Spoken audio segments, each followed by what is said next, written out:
Ya shalom semuanya, tempat ini juga yang ada di rumah.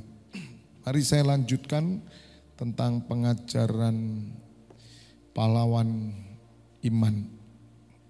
Menjadi pahlawan iman.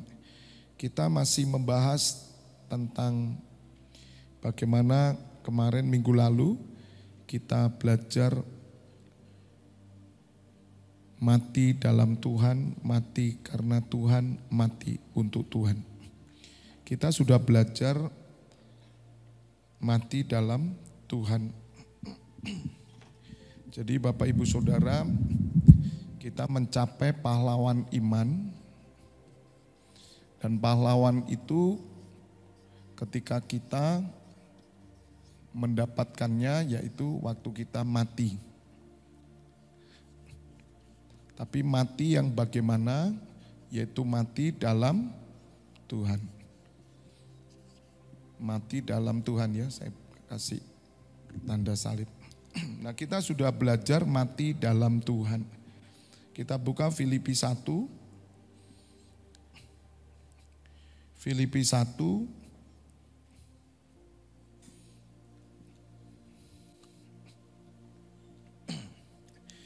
Filipi 1 ayat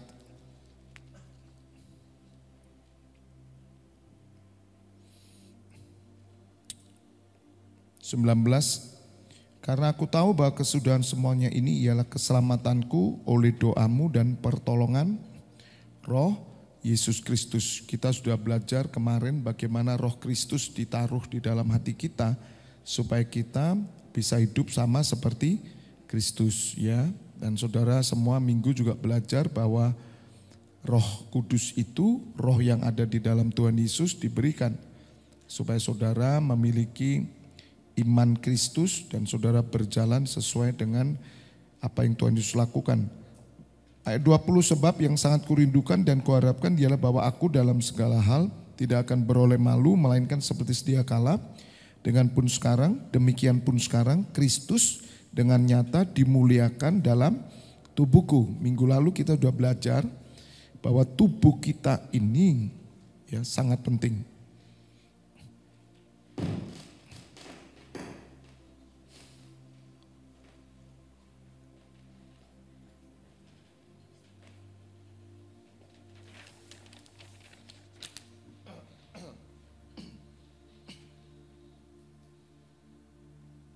Ya, jadi minggu lalu kita belajar tubuh, ya, tubuh kita ini memuliakan Tuhan.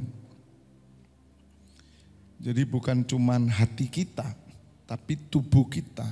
Kalau bicara tubuh berarti semua sesuatu yang nampak, baik oleh hidupku maupun oleh matiku. Ya, Kristus dimuliakan. Nah inilah yang menjadi satu syarat bagaimana kita mendapatkan pahlawan iman itu. Kalau saudara memuliakan Tuhan melalui tubuh saudara dan hidup serta mati. Jadi kalau tubuh ya sangat berhubungan semua dengan hal yang jasmania tubuh. Bagaimana kita bisa memuliakan Tuhan. Nah, ayat 21, karena bagiku hidup adalah Kristus, ya. Saya sudah menjelaskan. Bagiku hidup adalah Kristus dan mati adalah keuntungan. Jadi kalau kita menyadari bahwa hidup kita ini adalah Kristus, maka mati itu keuntungan. Nah ini kita mesti mengerti hidup dalam Kristus. Hidup adalah Kristus. Nah bagaimana hidup adalah Kristus? Rasul Paulus berkata, ayat 22, tetapi jika aku harus hidup di dunia ini, nah ini. Itu berarti bagiku bekerja memberi buah. Nah ini melayani. Jadi mana yang harus kupilih? Aku tidak tahu. 23. Aku didesak dari dua pihak, aku ingin pergi dan diam bersama dengan Kristus. Kok mantep ya dia? Pergi dan diam bersama dengan Kristus. Kerinduan Rasul Paulus ketika dia sakit, saudara. Pilih mana, hidup atau mati? Dia enggak bisa milih. Didesak dua pihak karena Rasul Paulus rindu ingin diam bersama dengan Kristus. Nah, pertanyaannya, mengapa saudara? Rasul Paulus bisa memiliki kerinduan karena hidup bagi dia hanya Kristus. Jadi sama seperti ketika Bapak Ibu Saudara itu mengidolakan seseorang. Contoh ya, saya mengidolakan Bruce Lee gitu. Ya, saya membaca bukunya, saya mengikuti semua filosofinya, latihannya, gayanya, suaranya, potongan rambutnya, pakaiannya. Pasti saya ingin ketemu nih sama Bruce Lee. Orang yang diidolakan itu pasti kita itu pingin berjumpa. Nah, pertanyaannya, apakah hidup kita ini mengidolakan enggak Kristus? Orang kalau mengidolakan itu pasti meniru semuanya. Maka Rasul Paulus berkata, jadilah penurut Allah. Itu dalam bahasa Inggrisnya imitator of God. Ya, itu ada ayatnya, jadilah penurut Allah. Penurut Allah, saudara menjadi imitasinya. Bagaimana saudara menjadi duplikatnya? Jadi saudara tidak bisa berkata, aku mengasihi Tuhan Yesus. Tapi saudara tidak mengidolakan dia. Kenapa Rasul Paulus begitu mengidolakan Tuhan Yesus? Karena dialah Mesias yang dinanti-nantikan. Sebab itu jadilah penurut-penurut Allah. Ya, ini imitator of God. Nah, bagaimana menjadi imitasi dengan Bruce Lee? Ya, saya harus belajar autobiografinya, saya harus mulai mengikuti apa yang dia ajarkan, kemudian yang dia pikirkan, gayanya, potongannya, pakaiannya, semuanya. Baru kita memiliki kerinduan untuk bersama-sama atau ketemu, saudara. Kalau orang mengidolakan Kristus tapi dia tidak mengikuti cara pikirnya, saudara tidak mengikuti ajarannya, saudara tidak melakukan perintahnya, ya nggak akan rindu, saudara. Nggak akan rindu. Dan rata-rata banyak orang Kristen nggak tahu apakah dia rindu ketemu Tuhan Yesus enggak. Orang yang ingin ketemu Tuhan Yesus, dia sadar siapa dirinya.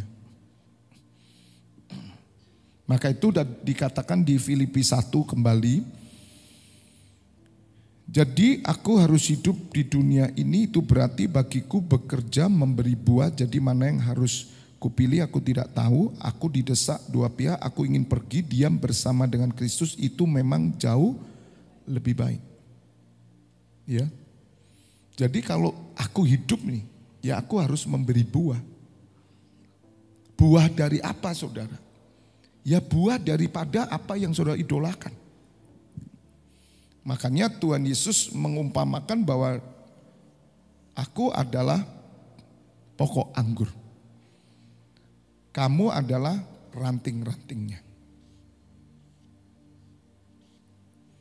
Ranting tidak bisa berbuah dari dirinya sendiri. Kalau dia tidak melekat kepada pokok anggur. Nah, inilah Kristus. Nah, kalau saudara pokok, ini pohon, itu di dalam Yohanes 15 jelas. Kalau di sini itu pokok, pohonnya Yesus, ya. Tuhan Yesus pohonnya. Buahnya apa? Buahnya apa? Buahnya Bambang atau Tuhan Yesus? Saudara, buahmu Bambang atau buahmu bejo.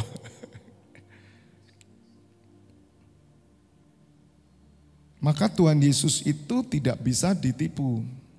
Dia tahu siapa buahnya. Tidak semua orang berseru kepadaku Tuhan, Tuhan, masuk kerajaan surga. Makanya buah roh itu bukan dari kita. Buah roh itu dari Tuhan. Saudara tidak bisa memakai keyakinan saudara yang nanti saya singgung ya, saya ajarkan. Keyakinan saudara yang saya ajarkan di minggu itu, Anda punya keyakinan sendiri dan Anda mencoba berbuah. 9 buah roh loh. Kasih, damai sejahtera, sukacita, kebaikan, kemurahan, kesetiaan, penguasaan diri dan sebagainya. 9, bisa saudara? Bisa. Bisa. Tapi bukan dari Kristus. Makanya orang baik sukar melihat buah Kristus. Orang jahat lebih mudah. Karena dulunya jahat dia. Gak ada kasih, kebencian aja yang ada. Kemarahan, dendam. Ya, pikirannya, niatnya negatif terus. Tapi begitu ketemu Tuhan Yesus berubah dia. Kok bisa mengasihi? Dulunya dia marah, sabar sekarang. Lah ini jelas bukan dari orang itu dong. Itu dari iman yang dari atas. Dia terima buah. Nah dia bisa gak pertahankan ini? Gitu. Tapi kalau orang baik, wong dari sononya udah sabar. Jadi itu dia kalau lihat, wah buah roh, wah berarti saya sudah mendapatkan buah dari Kristus. Belum, memang kamu sabar. Tapi kalau yang dari Tuhan, saudara melekat kepada Tuhan, itu mengalir sendiri, sudah keluar. Tiba-tiba saudara bisa menjadi orang sabar. Menjadi orang yang tidak emosional. Ya, dulu waktu saudara disakiti, balas sakiti. Tapi kok saya sekarang tidak ya. Nah itu kan aneh saudara. Dulu bawaannya sumpek. Kok damai? Nah muncul semua. Itu tandanya engkau melekat kepada Kristus. Saudara, ini bisa didapat di Gunung Merapi, Anda bertapa 1 tahun. Tidak usah potong rambut sampai rambutmu panjang. Iya toh, kalau yang laki sampai brewok, wah Anda turun gunung penuh kasih. Wah. Menginjak semut aja tidak berani saudara. Saya tak mati-matiin saudara semut. Tidak suka saya, tak semprot baygon. Itu enggak berani saudara. Takutnya nanti ini ternyata mbahnya. Itu kan guyonan. Ya, dulu kan gitu ya. Ya toh, kan ketakutan lah kita. Tapi kalau ayam kok enggak dipikir kakeknya apa-apa ya. Dimakan stik ayam. Hauze. Coba saudara, apakah itu bisa diciptakan? Tidak bisa, tidak bisa. Itu mengalir. Makanya kalau saudara menemukan dalam diri saudara satu tanda Kristus, ini tanda Kristus ini loh. Satu tanda Kristus keluar, wah Anda bagian dari Kristus. Katakan amin. Tinggal saudara terus kembangkan. Maka Rasul Paulus berkata, kalau aku suruh milih hidup, ya aku milih hidup atau mati aku enggak milih. Tapi kalau aku hidup itu berarti aku harus bekerja memberi buah. Itu bukan berarti usaha Rasul Paulus kemudian membuahkan hasil, tidak. Bekerja memberi buah itu karena tuntutan Tuhan bagi orang yang melekat kepada Tuhan Yesus pasti berbuahkan dari Tuhan Yesus. Jadi buah ini tidak boleh keluar dari Tuhan Yesus dong. Nah, apa kita berbuah? Kalau pohonnya durian, ya buahnya durian dong. Maka Tuhan Yesus berkata, kalau kamu mau melihat pohon itu baik, ya lihatlah buahnya. Dan Tuhan Yesus mengajarkan, tidak ada sumber air asin mengeluarkan air tawar. Sumber air tawar mengeluarkan air asin. Tidak mungkin. Nah ini Tuhan ingin tunjukkan bahwa ketika engkau percaya kepada Tuhan Yesus, ada sesuatu yang datang dari atas yang hidup, benih ilahi di dalam dirimu. Itu yang akan bekerja. Nah kembali Rasul Paulus berkata memberi buah. Kenapa kok memberi buah? Ya karena dia melekat kepada Kristus. Akulah pokok anggur dan kamu adalah ranting-rantingnya. Barang siapa yang tidak melekat kepadaku, dia tidak akan pernah bisa berbuah. Karena ranting tidak mungkin berbuah dari dirinya sendiri. Saudara, ranting itu tidak bisa berbuah. Jadi buah itu adalah satu kepercayaan yang keluar karena saudara melengkap. Apa yang saya kerjakan semua ini? Itu buah. Dari mana? Dari Kristus dong. Dan Tuhan Yesus mencari ranting itu yang berbuah. Makanya kenapa lagu NCCI kita ubah, bukan kantong lagi nih sekarang. Udah levelnya naik ke carang. Kalau kantong masih ngantong begini, tapi ini carang udah jadi salurannya Kristus. Nah siap kami Tuhan. Jadi semua yang ada yang kita lihat dengan mata ini adalah buah Kristus. Bagian kita hanya menempel. Maka itu untuk mencapai pahlawan iman ini saudara harus mau mati dalam Tuhan. Orang yang mau mati dalam Tuhan, ya dia hidup bagi Kristus. Hidup adalah Kristus.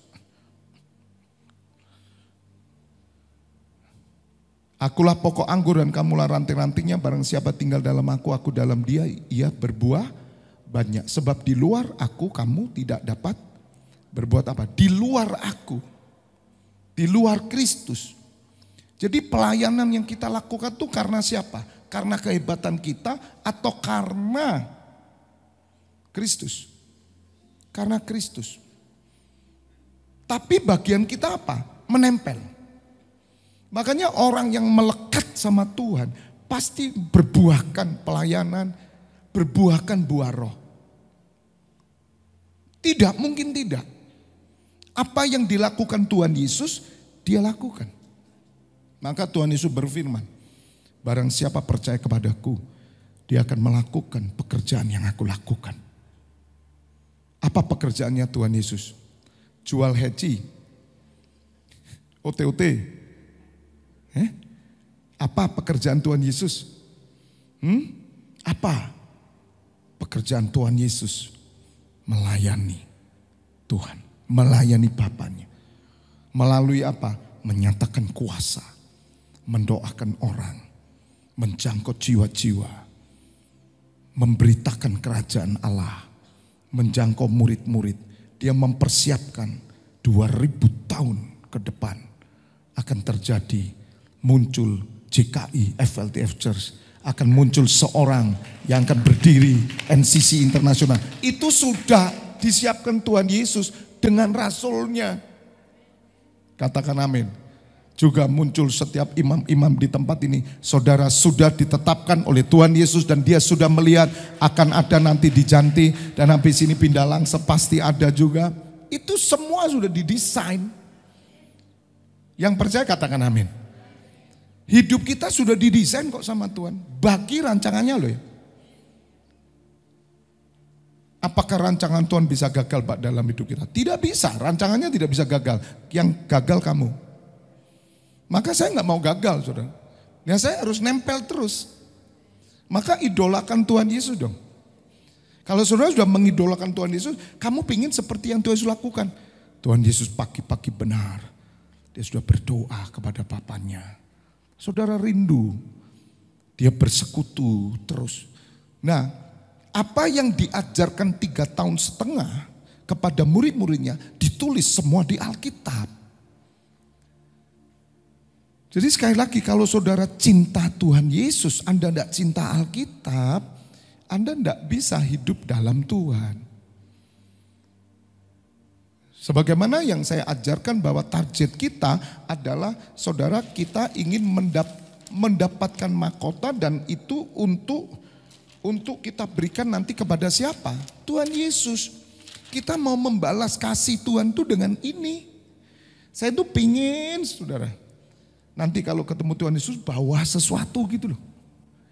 Apa yang saudara bawa? Buah. Buah itu menghasilkan mahkota. Makanya kalau orang Kristen tidak berbuah hidupnya, kamu tidak dapat mahkota.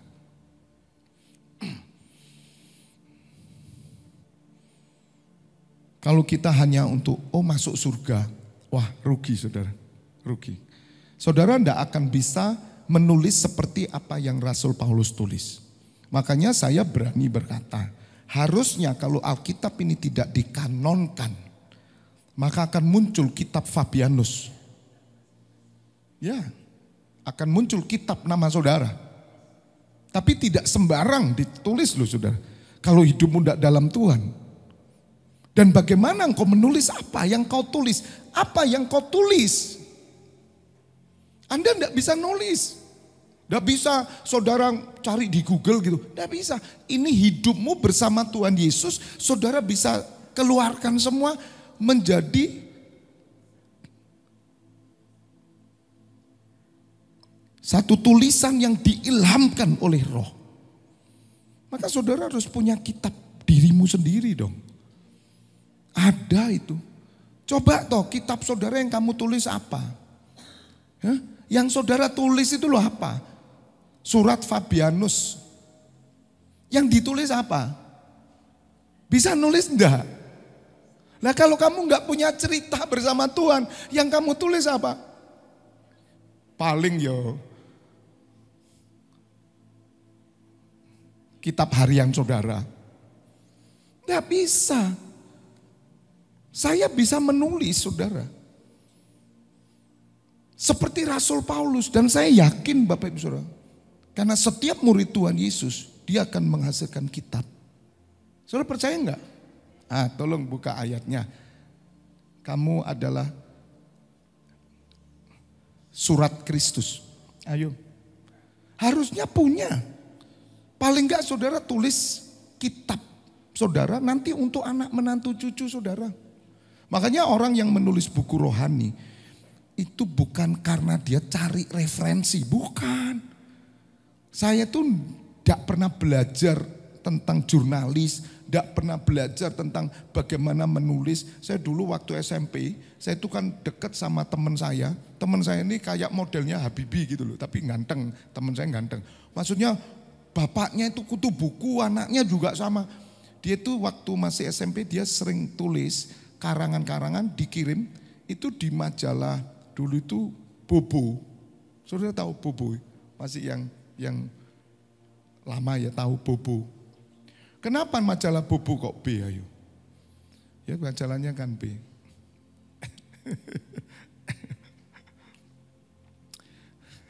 Gak tahu itu. Ya karena Bobo kok ya B. Nanti kuyonan saya. Jadi saudara teman saya itu nulis dikirim. Dapat duit loh saudara. Dapat duit dia. Saya lihat loh. Kamu kok dapat duit ya? Nah saya mencoba kepingin gitu, sejak itu pingin nulis, gak iso-iso saudara. Nggak bisa, saya nggak bisa ngarang karena dia pinter sekali, bikin cerpen gitu. Saya nggak bisa saudara, saya mencoba belajar. Tapi ketika saya didatangi Tuhan Yesus, Roh Kudus masuk, saya bisa menulis. Kenapa? Ilham Roh. Saya nulis, saya keluarkan buku kesuksesan, buku-buku. Kenapa? Karena hidup saya bersama Kristus. Ada namanya buah pikiran Kristus. Dan Tuhan Yesus bekerja pada setiap saudara. Makanya kalau saudara sudah bisa punya buah pikiran Kristus, engkau tuangkan. Wah saudara engkau mati pahlawan dah itu. Katakan amin. Bisa, setiap saudara bisa. Itu bukan karunia saja. Setiap saudara dialiri dengan seperti tadi yang saya katakan, saudara itu dialiri dengan aliran dari Kristus.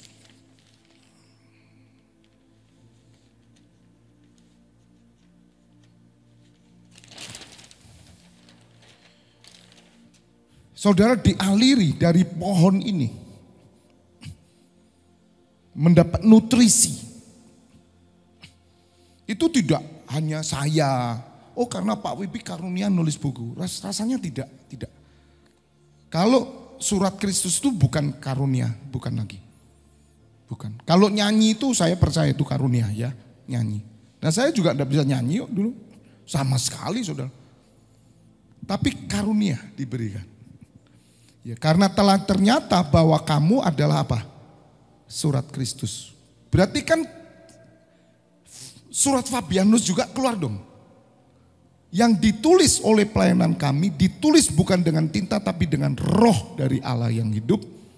Bukan pada lolo batu, melainkan pada lolo daging, yaitu dalam hati manusia. Saudara, surat yang terbuka, surat Kristus. Nah itu hidup dalam Kristus. Kalau dalam Kolose 3 ayat 1, 2, 3 mungkin, ayat 3. Sebab kamu telah mati dan hidupmu tersembunyi bersama dengan Kristus di dalam Allah. Jadi hidup saudara, ini kalau saudara ya, ini contoh laki nih ya. Hidup saudara tersembunyi bersama Kristus, saya pakai biru aja ya.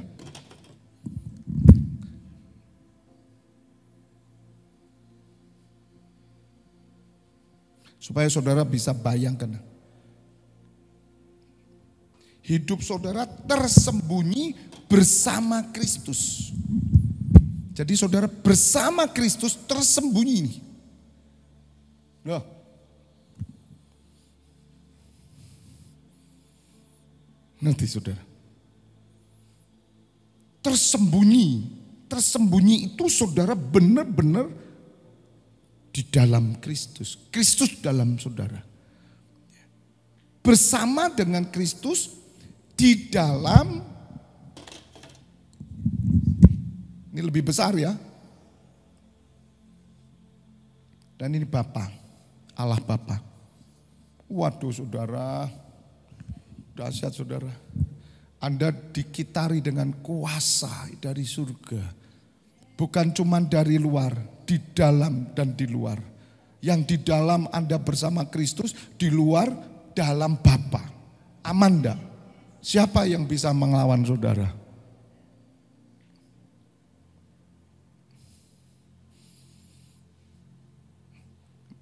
Kemarin dikabari seorang hamba Tuhan, minggu kemarin, sabar loh orangnya saudara. Kalau ngomong, saudara, Tuhan Yesus itu baik, luar biasa. Enggak kayak saya. Sampai kemarin pinggang saya sama perut saya kekunci sore itu. Oh lari ke sana saya. Mules saudara. Enggak, sabar. Habis perjamuan kudus, keringat dingin keluar, langsung dibawa ke persada, di tengah jalan pecah. Langsung ngomongnya udah pelu, udah nggak bisa, dan meninggal. Sabar loh saudara. Jadi mati itu bukan karena saya teriak-teriak terus mati, tidak saudara. Wong sabar aja, shalom saudara, haleluya. Apakah mati karena rancangan Tuhan? Tidak. Karena manusia itu terdiri dari unsur-unsur yang bisa seperti itu. Tapi hamba Tuhan ini saya lihat setia dalam Tuhan. Saya percaya dia mati sebagai pahlawan. Walaupun saudara, mereka masih teori-teorinya kemakmuran gitu loh. Tapi hidupnya benar-benar dalam Tuhan, cuman ya tingkat pengertian yang berbeda. Saya berharap hamba Tuhan ini nanti ketemu Tuhan Yesus membawa mahkota. Ya, kalaupun dapat mahkota jangan dipasang sendiri. Saya nggak mau pasang sendiri saudara. Saya pasti serahkan kepada Tuhan Yesus untuk membalas kasih-Nya yang begitu besar dan kasih Bapa dalam hidup kita. Membawa sesuatu dengan cara apa? Berbuah. Makanya pengajaran yang saya ajarkan ini memacu saudara bawa sesuatu untuk Tuhan gitu loh. Bukan dapat sesuatu dari Tuhan. Itu yang diajar Roh Kudus sama saya. Kalau semua orang hanya pinginnya dapat dari Tuhan. Kalau saya enggak, saya mau memberikan sesuatu untuk Tuhan. Kayak lagu dengan apa akan ku balas itu. Kalau Pak Niko, siapakah aku ini Tuhan? Ya. Jadi biji matamu, dengan apa ku balas Tuhan selain puji dan sembah kau. Oh ya bagus ya, levelnya memuji menyembah itu memberi. Oh enggak cukup, berbuah. Itu bukan berarti pelayanan pujian penyembahan dia sudah beri sesuatu untuk Tuhan. Kalau dia tidak berbuah, kalau pujian penyembahan bukan buah. Karena ada orang yang tanpa buah bisa nyanyi kok. Makanya acara yang sore saudara, ya itu saya memakai orkestra. Yes, itu acara saudara. Harapan kami siapapun yang main nanti mau orang Kristen apa non, karena itu satu acara. Tujuan saya cuma satu, Tuhan biar mereka mendengar pujian Roh Kudus menjamah. Berbeda dengan yang pagi, kami bersama-sama membawa persembahan. Tapi bagi yang misalkan ya, ini kan ada banyak orkestra itu dari berbagai macam. Ada agama lain bisa, yang nyanyi pun belum tentu dalam Tuhan. Tapi mereka bisa melakukan nyanyi lagu rohani gitu loh. Berbeda dengan orang yang dalam Tuhan keluar dari sini pujian, penyembahan, mazmur, kidung. Itu keluar dari sini. Karena pengenalan saudara hidup dalam Kristus. Hidup bersama Kristus di dalam Bapa.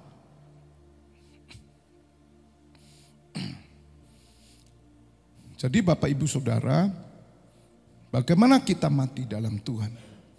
Kalau kita hidup dalam Kristus. Nah Rasul Paulus berkata kembali ke Filipi 1, jadi saudara mengerti, aku didesak dua pihak, aku ingin pergi dan diam bersama dengan Kristus, itu memang jauh lebih baik. Tetapi lebih perlu untuk tinggal di dunia ini karena kamu. Jadi kalau ayat 23-nya itu jauh lebih baik, ya, bersama Kristus di surga itu maksudnya, itu jauh lebih baik. Tetapi ayat 24-nya, tinggal di dunia ini itu bukan lebih baik, tapi lebih perlu. Nah itu buah. Kalau saudara mau menjadi pahlawan iman, dan pahlawan iman itu didapat setelah saudara mati. Sebelum mati engkau tidak akan dapat. Karena gelar pahlawan itu muncul setelah saudara mati. Ya, gelar pahlawan. Sama gelar ALM itu loh. Almarhum itu. Masa ada orang hidup dikasih almarhum gitu. Padahal belum mati. Tidak mungkin. Baru mati Anda dapat nama almarhum. Ya, itu gelar paling tinggi itu. Tidak ada yang ngalahkan. Profesor kalah kok, gitu. Profesor, dokter, karburator kalah. Pasti almarhum nomor satu, kan tidak ada profesor, dokter, ya, kemudian almarhum, kebalik nomor satu. Maka saudara tidak usah bingung kalau saudara tidak punya gelar. Anda mati pasti punya gelar ALM. Tapi Anda mati dalam Tuhan, Anda dapat gelar lagi, yaitu pahlawan iman, pahlawan Kristus. Amin. Itu yang kita mesti kejar. Makanya saya ajarkan tinggal di dunia. Memang orang Kristen masih diizinkan hidup di dunia kok. Dan Tuhan Yesus berdoa, Bapa, aku tidak minta kau ambil mereka dari dunia ini. Loh ya kenapa ya? Kok enggak langsung aja diambil semua lah selesai. Karena Tuhan memerlukan saudara. Meneruskan pekerjaannya yang belum selesai. Jadi kenapa saudara dan saya dipilih jadi orang Kristen, jadi pengikut Kristus. Supaya saudara lebih perlu untuk sesuatu.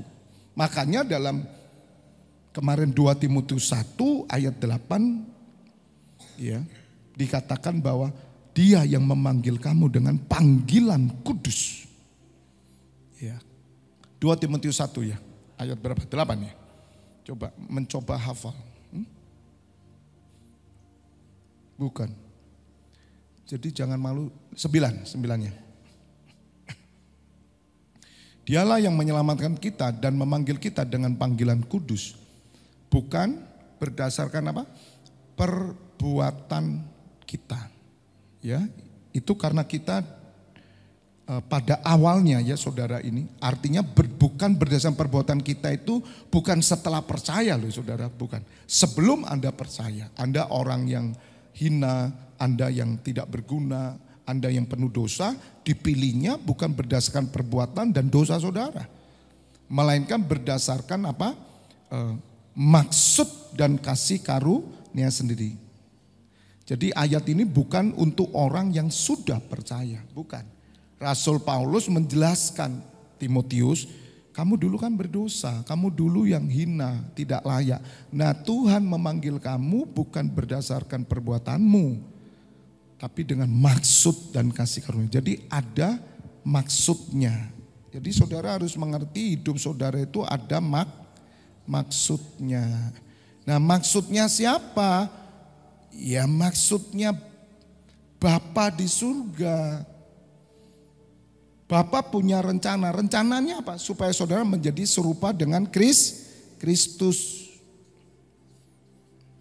Nah sekarang saudara coba cek toh. Nanti pulang rumah, di rumah kan ada kaca. Coba lihat saudara. Apakah hidupmu sama dengan Kristus? Enggak. Apa yang kau pikirkan Kristus? Enggak. Makanya kita mulai harus mengerti hal ini. Karena Tuhan punya maksud ya, dan kasih karunia-Nya sendiri. Coba kembali ke ayatnya. Maksud dan kasih karunia-Nya sendiri saudara. Itu artinya hak prerogatif Tuhan memilih saudara. Tidak bisa orang iri, tidak bisa diganggu gugat. Bahkan oleh Mahkamah Konstitusi pun tidak bisa. Ya, tidak bisa Mahkamah Agung yang tidak bisa. Orang protes, kenapa orang itu jelek, jahat, kenapa kok dipilih Tuhan? Loh, urusan Tuhan itu. Anda nggak bisa protes. Maksud dan kasih karunia sendiri yang telah dikaruniakan kepada kita dalam siapa? Kristus Yesus sebelum permulaan zaman. Jadi saudara itu sudah dipilih sebelum dunia hadir, dunia ada. Jadi sebelum saudara ada di dalam rahim itu, sudah ada namamu saudara. Luar biasa enggak? Ada di dalam siapa? Di dalam Kristus anaknya. Jadi Bapak Ibu Saudara harus mengerti benar lah. Makanya saya sudah jelaskan. Kalau hidupmu itu gagal weslah di dalam dunia ini. Ya ngerti? Gagal dalam kata positif loh ya. Bukan gagal karena saudara mencuri, karena saudara merampok, karena saudara menjadi orang yang tidak benar. Ya, dalam Kristus dulu maksud saya. Kalau di luar Kristus dulu oke lah. Tapi ketika saudara dalam Kristus, kemudian saudara ini hidupnya itu dalam ukuran dunia itu Anda tidak berhasil, Anda tidak usah berkecil hati. Asal kamu serupa dengan Kristus.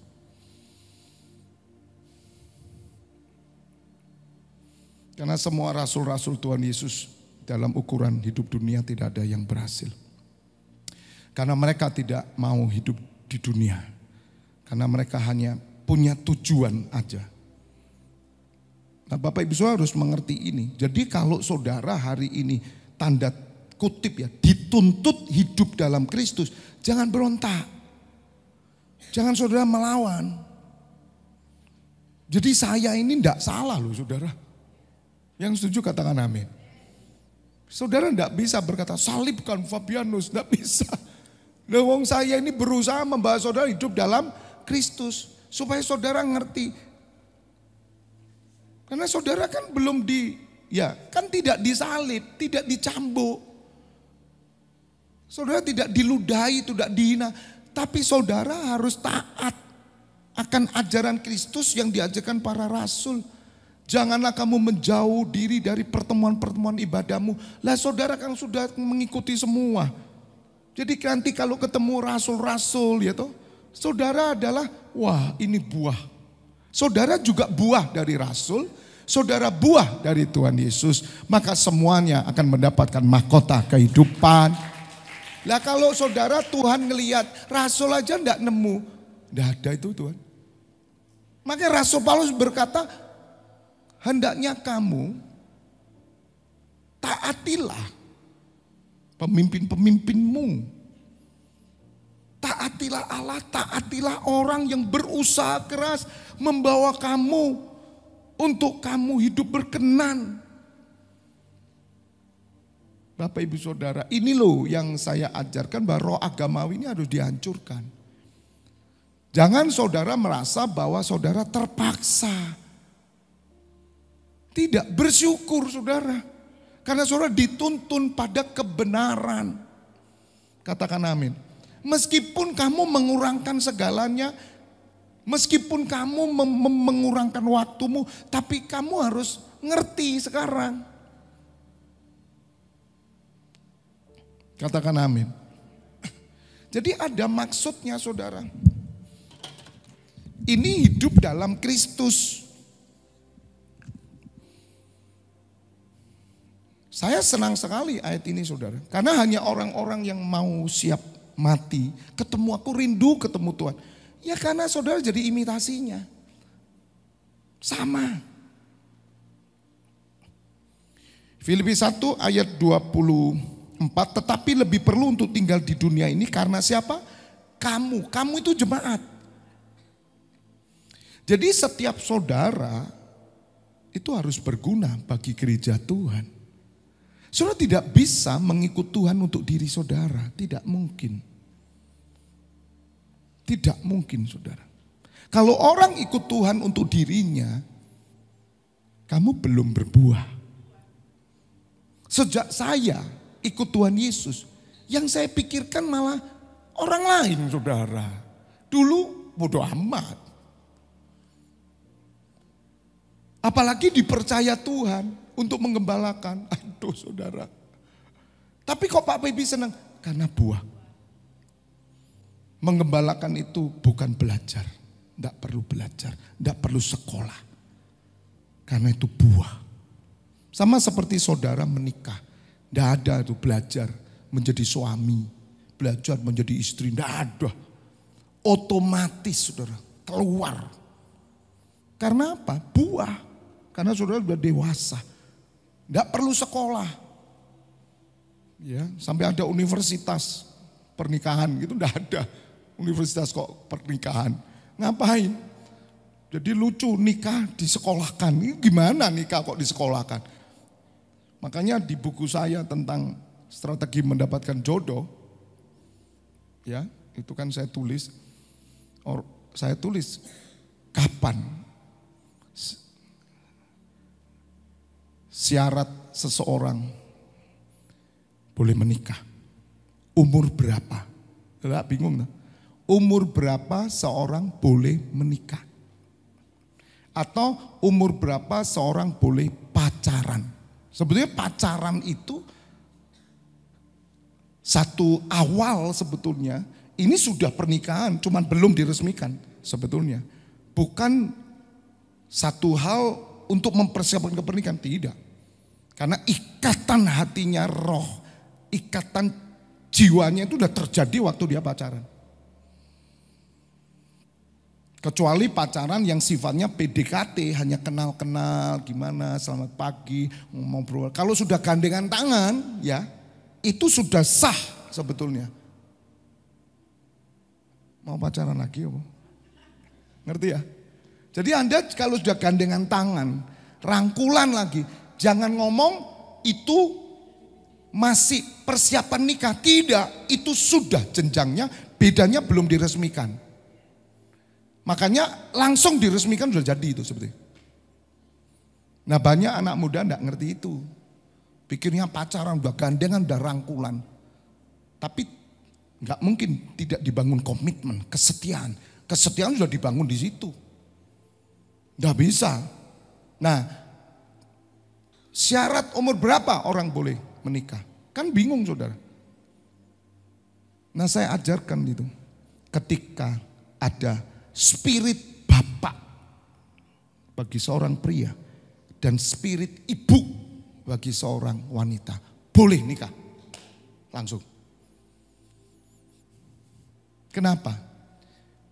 Dari sudut umur bisa nikah, tapi dia nggak punya spirit bapak, jangan nikah. Hancur pernikahannya. Ngerti sudah? Sama. Makanya ada muncul tuh wanita udah nikah tapi enggak punya spirit ibu. Dia punya anak enggak tanggung jawab. Enggak ada rasa. Karena dia enggak punya spirit sama sekali. Makanya kalau di desa saudara, kenapa umur 15 sudah bisa menikah? Walaupun standarnya dari pemerintah pernikahan batas umur berapa sekarang? 17 ya? Boleh ya? Sampean nggak ngerti ya? Ada batasnya, Rek.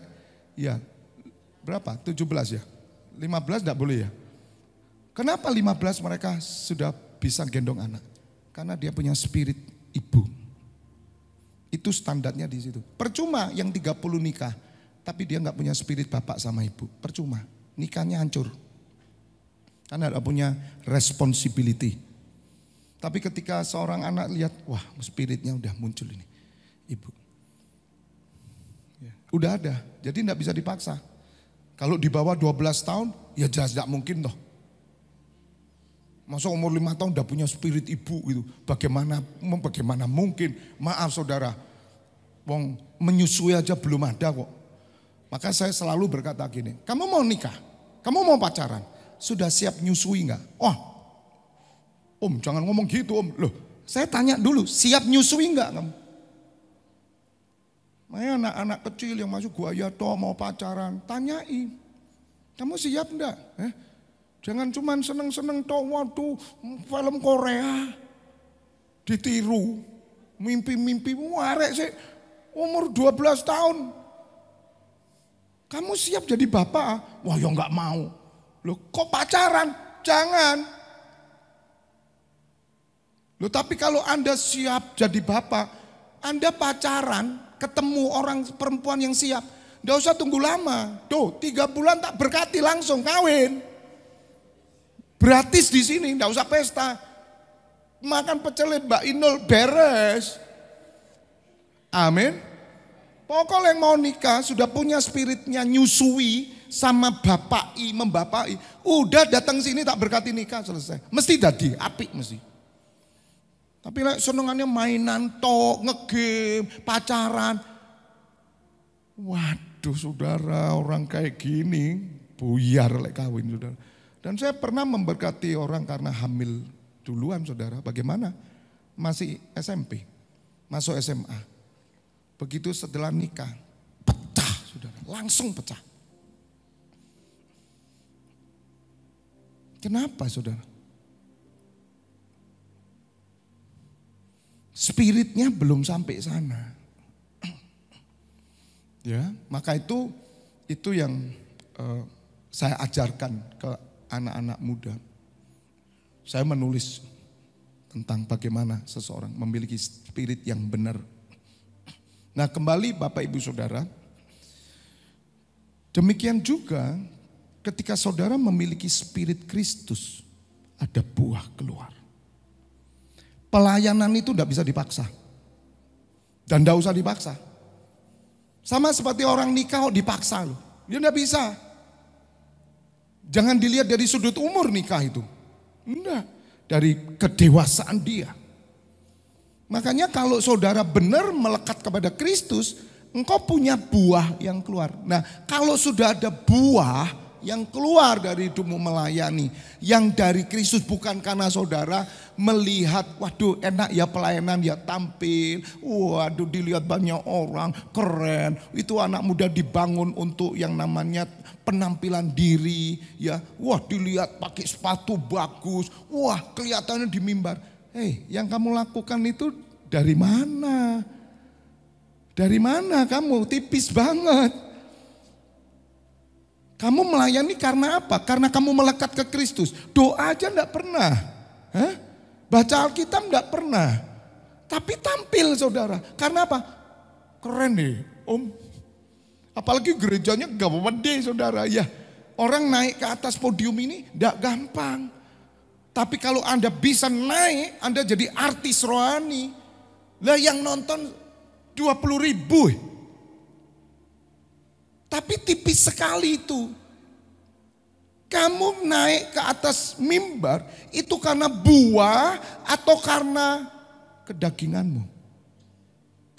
Beda. Semua bisa diatur, bisa diciptakan. Tapi Tuhan tahu siapa miliknya. Dia tahu buahnya siapa.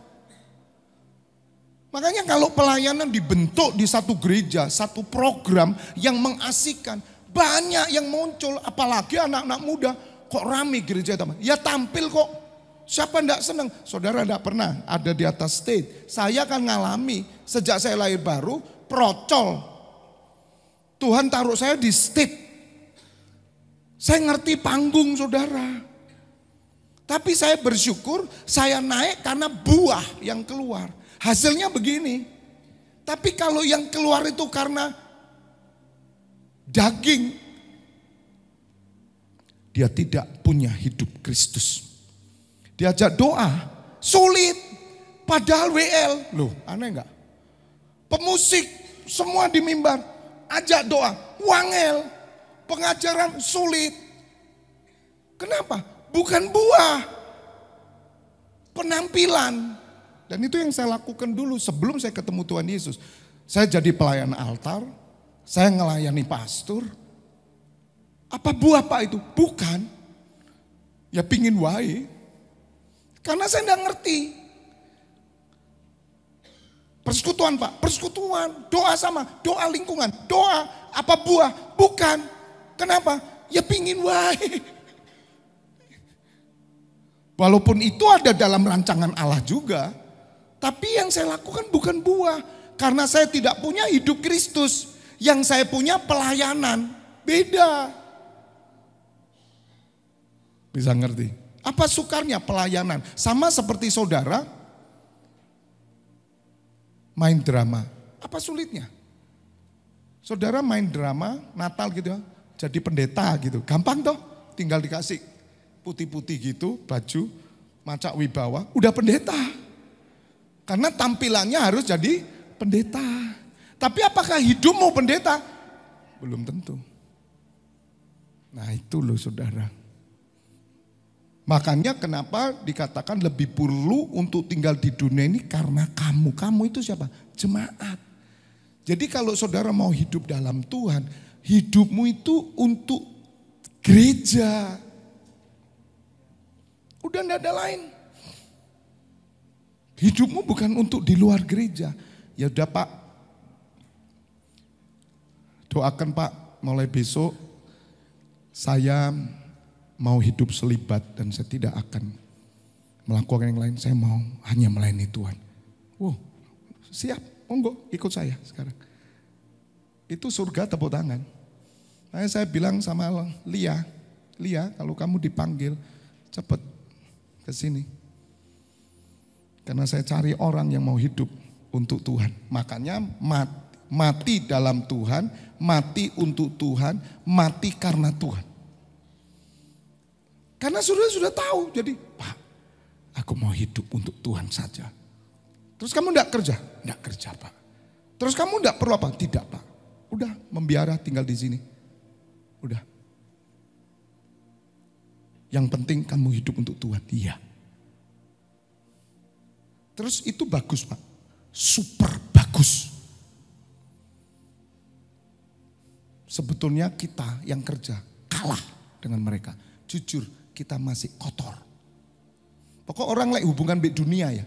Ambek dunia, itu bahasa Malang. Saudara terhubung dengan dunia, mesti kotor. Mesti kotor. Gak percaya ya? Betul ya Gus ya? Anda gerah. Jujur kalah dengan orang yang membiara. Ya. Tapi kalau yang membiara mikir dunia juga, lebih kotor dia. Wong sudah membiara mikir, aku kepingin ke Italia. Mau sama saya tak tak keretak saudara, tapi muter, kerak. Sudah membiara kok pingin sesuatu itu apa gitu loh. Amin. Nggak pingin nikah, baju baru aja nggak pingin, nggak ganti 10 tahun itu, yes siap. Pokok nggak bolong. Haleluya. Lah kamu membiara tapi mengawang-awang. Enak ya jadi Lady Di ya. Kapan saya bisa ketemu pangeran? Ya kamu jangan membiara. Orang kalau membiara enggak ada memikirkan hal itu.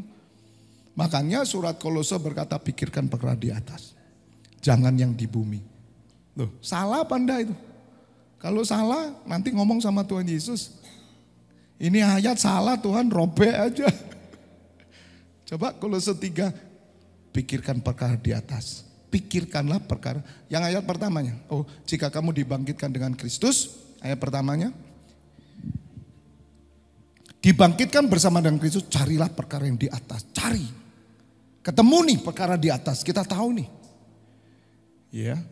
Yang sudah menikah enggak perlu datang ke saya, Pak, saya tak membiara. Ngawur, kamu sudah nikah. Ya sudah. Jangan tinggalkan dong keluargamu. Ada itu, sampai kepingin saudara. Enggak boleh, tetap tanggung jawab dong. Berjalanlah, enggak apa-apa. Gitu loh. Carilah perkara yang di atas di mana Kristus ada, duduk di sebelah kanan Allah. Yang dicari di atas itu siapa? Kristus. Itu artinya hidupmu sama seperti Kristus gini. Itu baru mati dalam Tuhan. Nah siapa mati? Mau sakit apa, mau kecelakaan, mau apa, siap wis. Wis sedang mati, cepet saudara.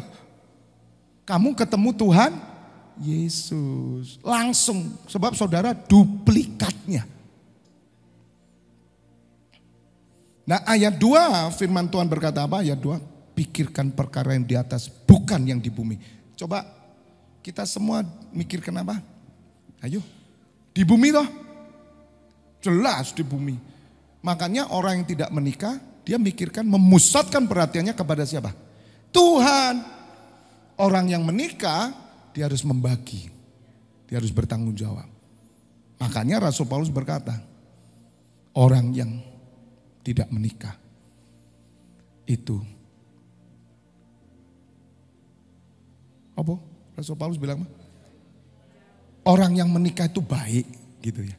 Baik saudara menikah. Saya menikah loh saudara. Rasul-rasul menikah juga, Rasul Paulus tidak. Tapi yang tidak menikah jauh lebih baik. Super. Super. Maknyus. Ya Paulia, siap ya?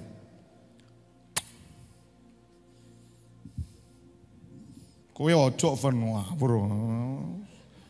Kamu tetap aja. Haleluya.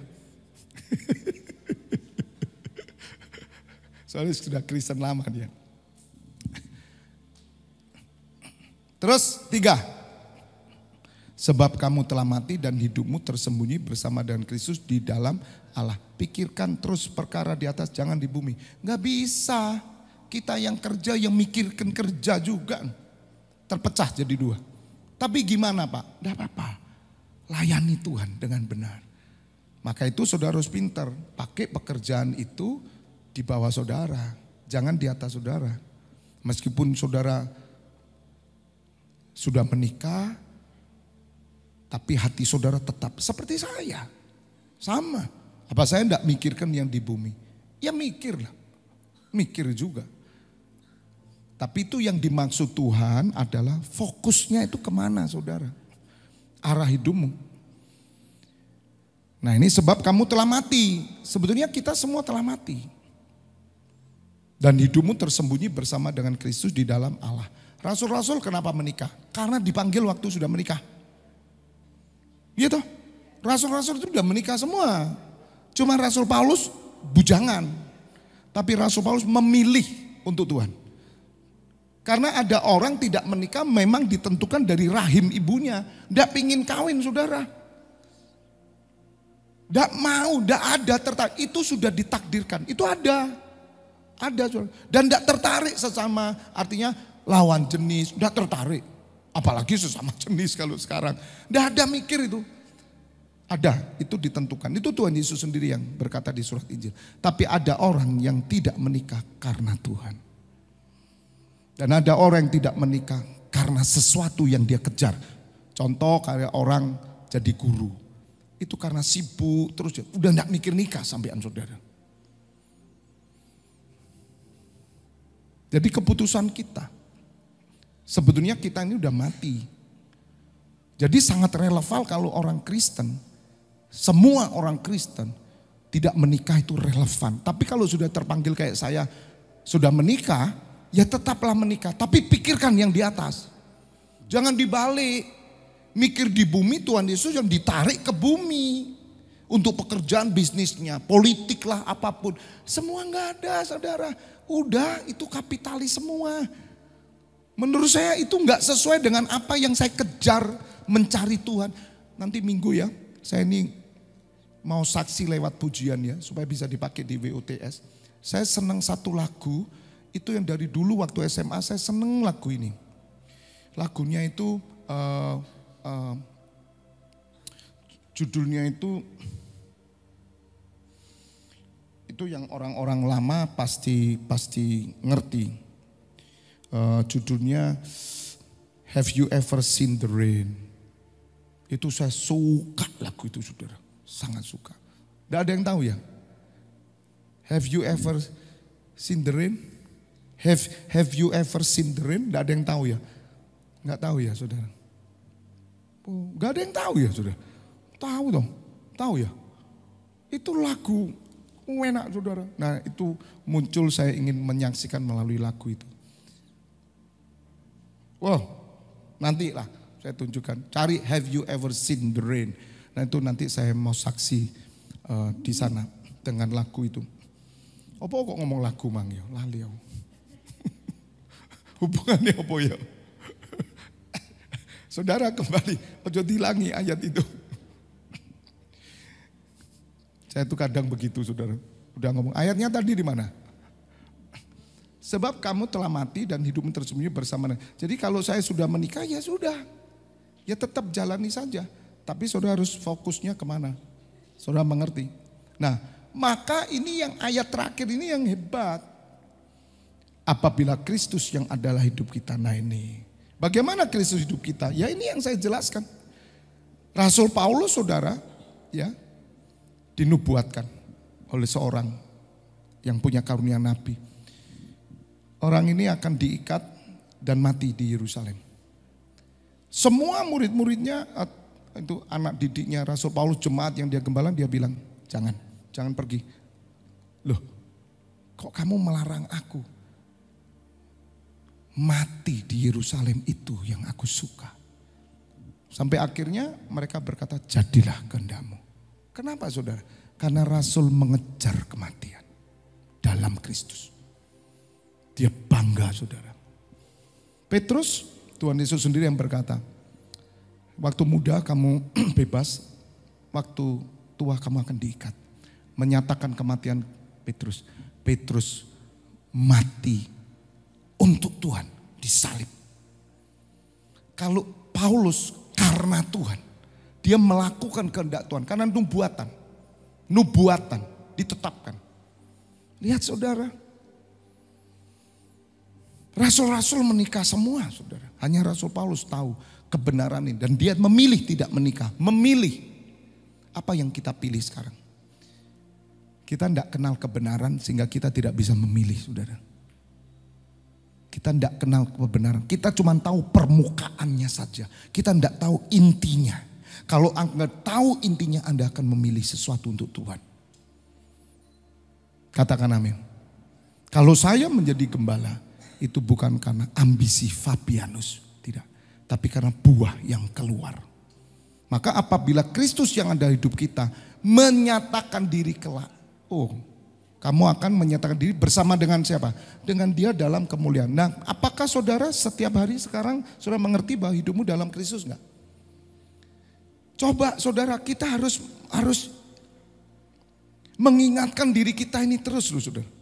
Ini enggak main-main, ini enggak drama loh saudara. Bukan drama. Kekristenan bukan drama, seperti saudara artis. Anda nggak perlu jadi artis, capek. Anda harus memerankan peran dari sutradara, capek. Maka gereja ini bukanlah gedung pertunjukan, bukan. Ini live. Makanya saya kan begitu ringannya kalau memimpin saudara, karena itu hidup saya. Saya enggak pernah bosan. Katakan amin. Karena saya enggak mau dikunci kepada yang namanya rutinitas, yang namanya hanya pertunjukan, perusahaan, sifatnya yang semua sebetulnya hanya buatan manusia. Capek saya saudara, capek saya, stres. Tapi ini saya tidak. Karena saudara adalah buah. Katakan amin. Rasul Paulus berkata, satu hari nanti aku akan melihat engkau adalah kemuliaanku, engkau mahkotaku. Saudara, di hadapan Tuhan Yesus saudara adalah mahkota saya. Makanya saya terus mengajar saudara. Supaya kita menerima mahkota semua. Ketika Kristus adalah hidup kita. Nah pertanyaannya, Kristus sudah hidupmu belum? Sampai seberapa Kristus? Jadi kalau bahasa jam tangan gini ya. Ada jam tangan merek terkenal. Harganya ratusan M gitu ya. Anda KW berapa? Gitu loh. Saudara KW, saudara tahu KW? Kualitas berapa? Jadi kalau KW 1 itu udah mirip sekali. Saudara pakai jam itu ya, jalan di muka umum. Nggak tahu. Kalau itu harganya separuh. KW 1 itu separuh loh saudara. KW 2-nya masih, orang masih nggak bisa bedakan. Tapi KW 100 kewer. Beda. Tas itu loh saudara. Tas tahu? Itu KW 1 saudara. Nggak tahu orang. Hampir serupa, hampir sama. Nah saudara, kita dengan Kristus KW berapa? Ayo kita kejar, amin. Ayo kita kejar, amin. Supaya kita masuk KW 1 sulit lah saudara. Sulit. Wong saudara nyontoh saya aja gak iso kok Kristus. Kewer sampean. Masih bersama saya enggak ini? Haleluya. Ada amin. Saya mau seperti Yesus. Mimpi kali ye. Saya tahu pelan-pelan. Saya itu loh ngejar rasul itu loh. Menggeh. Makanya kita harus bisa. Karena kita belajar pahlawan iman sekarang. Walaupun Anda tidak dibunuh, ya, tapi Anda sudah mental siap mati karena hidupmu dalam Kristus. Kalau Kristus hidupmu, maka Tuhan Yesus menyatakan dirinya, saudara akan orang yang pertama melompat karena saudara sama dengan Kristus. Kita berdoa. Kami bersyukur ya Bapa, biarlah Engkau pakai hidup kami di dalam Putramu Yesus Kristus sampai kami serupa dengan Kristus. Sehingga ketika Tuhan Yesus menyatakan dirinya, kami juga bersama-sama dengan Kristus mendapat kemuliaan. Dan kemuliaan itu kami berikan kepadamu dan kepada Putramu Yesus Kristus. Memberkati setiap imam-imammu yang terus belajar haus dan lapar supaya mereka mengejar keserupaan dengan Kristus. Ditambah-tambahkan setiap hari sampai sempurna, sampai kedapatan mereka sama dengan Kristus, serupa dengan Kristus, karena itulah yang Kau kehendaki. Kami mengucap syukur saat ini Bapak Ibu Saudara, pulanglah, terimalah pengurapan hikmat yang datang dari surga, pengertian, spiritual wisdom, dan juga warisan rohani. Aku lepaskan di dalam nama Tuhan Yesus. Terima berkat ini dalam nama Bapa, Putra, dan Roh Kudus. Yang sudah diberkati bersama katakan amin. Sampai bertemu minggu depan.